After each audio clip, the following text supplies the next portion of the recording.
Hi, everyone, and welcome to the 2021 CFLPA State of the Union. I'm Eric Holmes from the Canadian Football League's Players Association. I'd like to introduce Brian and Solomon, and Brian's going to say a few words first. Thank you. Hello, and thank you for joining us today virtually. I want to start by thanking Eric Holmes. He's been overseeing our event here for the last 5 years. He's done an extremely great job, and we're happy to have him back. We've waited a long time to celebrate today another Grey Cup Festival game and championship. And I want to thank the City of Hamilton and this year's Grey Cup Committee. Thank the fans for their patience and support during these past months. And congratulate all CFLPA members for getting to work this year and providing and making a 21 CFL season that was very exciting. I would also like to congratulate the players and coaches and staff of the Hamilton Tiger Cats for both being the host, city and team, and to the Winnipeg Blue Bombers for making it back to the Grey Cup. Thank you to the media on this call, and for those who aren't, for continuing to cover the game and share the important stories of Canadian football. Since this year's game is in Hamilton, and this community has a long and storied history in the steel industry, I would like to take this opportunity to thank the United Steelworkers for their continued partnership with the CFLPA. USW is one of the largest unions in North America, and they've shown extraordinary commitment to the CFLPA these past few years. Their union remains important allies in helping us maintain a strong union and membership for the betterment of our players, as well as the communities where Canadian football is played. Grey Cup Week is a time for celebration, as well as a time for gratitude. While the past 21 months has been among the most challenging in the game's history, there's also been another fight happening on the front lines of the pandemic. First responders around the world and in CFL communities across Canada have been working incredibly hard to keep people safe. And that's why earlier this week, the CFLPA chose to honor the sacrifices of some of those on the front line in the Hamilton community.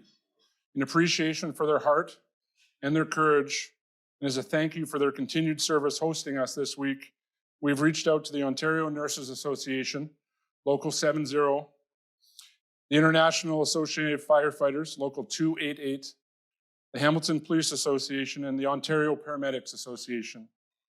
We've asked each of these organizations to identify a local Hamilton hero deserving of a special gift that includes 2 tickets to the 108th Grey Cup and a CFLPA prize pack.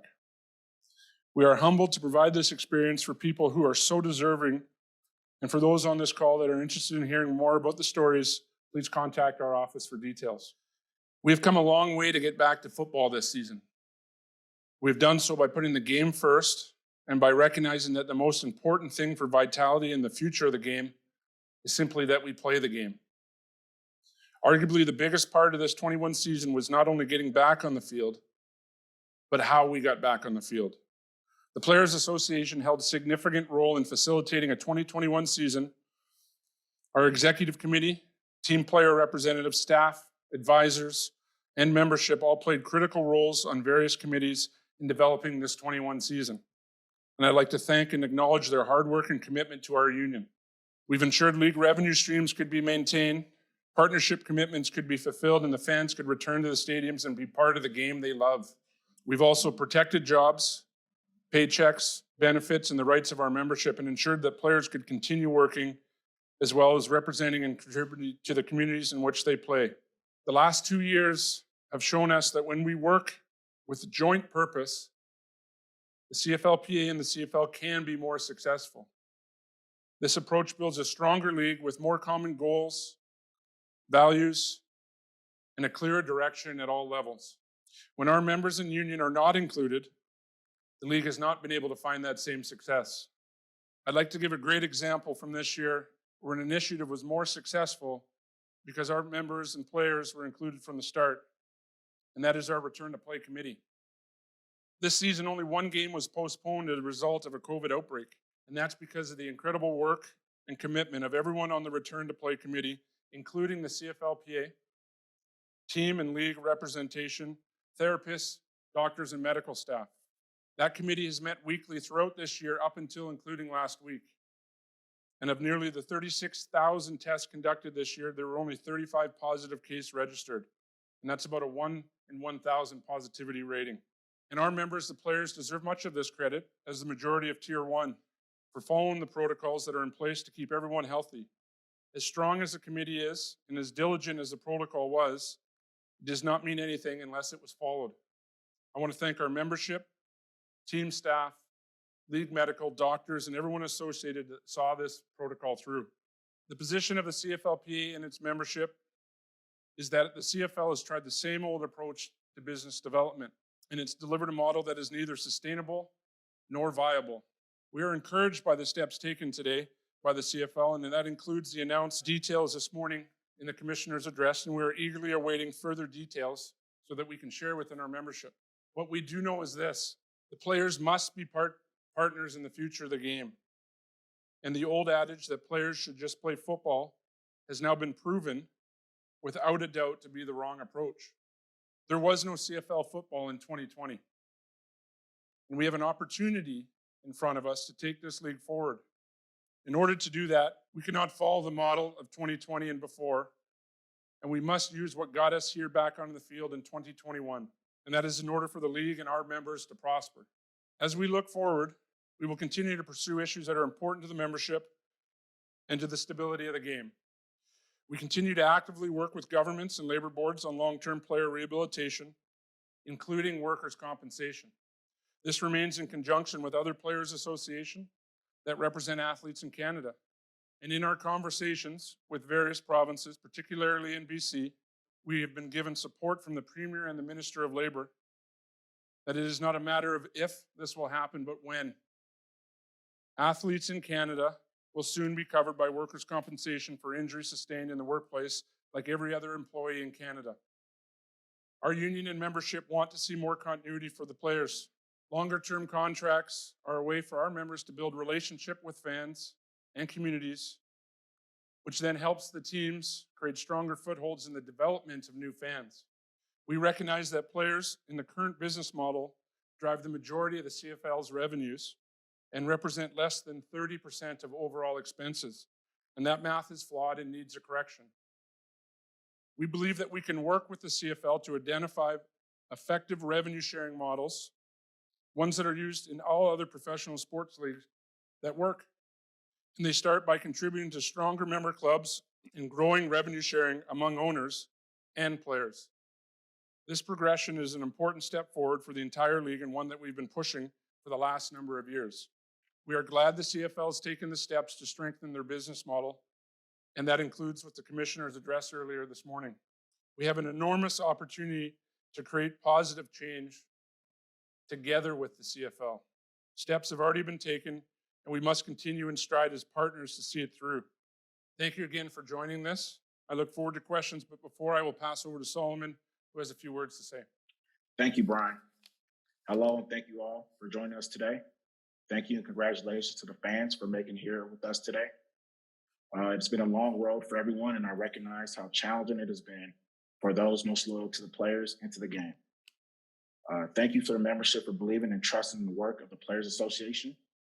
Even when things were moving quickly and answers weren't always immediately available, you understood that we were working diligently in the best interest of everyone. Special thanks to the CFLPA executive team. They've done more than expected during these extraordinary times and protected the rights of all members. Their work has not been easy. While Grey Cup Week has been different than usual, as a CFLPA, we have made conscious efforts to make this week an opportunity to connect with the local community as much as reasonable and possible. Yesterday, we joined with our partners at the United Steelworkers to deliver toys to McMaster's Children's Hospital. Soon after, the CFLPA and USW met with Hamilton Minor Football Association to make a commitment to donate new equipment for the Summer Skills Development Camp. And as Brian has said, we have recognized the sacrifices the Hamilton first responders have made over the past 21 months by gifting a few workers an unforgettable Grey Cup experience in their hometown of Hamilton. The work for the Players Association has not stopped despite a year with no football and now a successful but shortened season. We have developed and maintained strategic partnerships that have provided support for the association and our members throughout the pandemic response. More members than ever has enrolled in our academy over the past 2 seasons. There are more than 1,400 registered members in a variety of programs focused on education, career opportunities, health, and overall wellness. We have expanded member access to academic institutions both in the U.S. and in Canada, and have partnered with organizations to provide job training and financial literacy support for members as well as their families. Just yesterday, we announced another new and exciting partnership with Skill Plan and the Canadian Building Trades Union. The Return to Play Committee has continued to meet weekly after almost daily with sessions leading to the 2021 season. This committee was tasked with creating the policies and protocols to ensure the safety of everyone across the league. It was the work of the players and that committee that ensured gameplay could return and livelihoods will be protected this season. We continue to advance important player safety initiatives, including improvements to equipment standards for the season. The CFLPA advocated to make sure players receive as much time as possible between games during this short season. And we are already looking towards collective bargaining for the 2022 year. Our team worked very hard to protect the rights of all members in making amendments to the current agreement so that we can get back on the field in 2021 and get back to the excitement of Grey Cups. We want and expect that we are heading into a more collaborative bargaining process this time around. If we have learned anything this past many months, it is that we must commit to working collaboratively and fairly for the good and future of the game. I can assure you all that the Players Association is ready to work together in good faith with the CFL. We are ready to advance the game, invest in players, and make the gameplay as well as the business stronger. While our association has been working hard behind the scenes, there remains a lot of work left to do. Congratulations to all the CFLPA members playing on the game on Sunday. I know you guys will compete, and we wish you the very best and a safe gameplay. Please remember to enjoy the experience, no matter the outcome. Thank you very much. I'd just like to thank everyone for joining today. As we said in our opening remarks, we're very excited. We're proud as a union to be back for Grey Cup week. We're excited where the opportunities can take us moving forward when working together. We're excited for our membership to be back to work, and we're excited for a great and safe game on Sunday afternoon. I'd just like to thank our players. I know this last 2 years have been, really tough on them. 2020 missing the season, 2021 with a lot of uncertainty, shortened season, and many restrictions that were tougher on the general public. They did a fantastic job of, holding to the protocols and working and maintaining a safe environment. And, I think that these are world-class athletes, and I just want to really commend them because I know the sacrifice that they've made. I think that we're headed into a very exciting time. And if we work together with the CFL works together with us, then I think that, the sky's the limit in where the CFL can go. And we want to be active partners in, mapping the future, for all parties. And thank you guys all for coming here today. Thank you, Brian and Solomon. Thank you for your time today. Thanks for everybody for joining the call. Please remember that tonight, the 2021 CFLPA All-Stars will be unveiled at the Hamilton Convention Center at a special free event. Thank you, and enjoy the game on Sunday.